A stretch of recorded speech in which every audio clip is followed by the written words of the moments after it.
What's up mga ka-classic?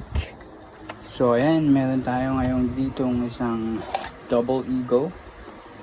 So nabili ko to sa Lazada ng Double Eagle na ito. So re-reviewin natin siya. So ilang araw na din to sa akin at nawala ko yung video ng pag-unbox niya.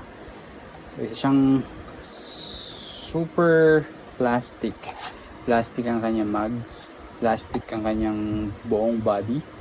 Ay yung pagkaka-gold niya ay halatang cheap. So ayan, no, meron siya ditong foil na aluminum foil. At ayun, sobrang basic niya na pellet gun, Double Eagle, at napakahina nito. Oh, walang kasakit-sakit kahit ibaril mo siya sa kamay. So ayun, ito ay 170 pesos na nabili ko sa Lazada. At para sa akin, isa siyang mababang klase ng pellet gun. Goods na rin pang display, pang collection. Pero pag gagamitin mo pang barilan, boo!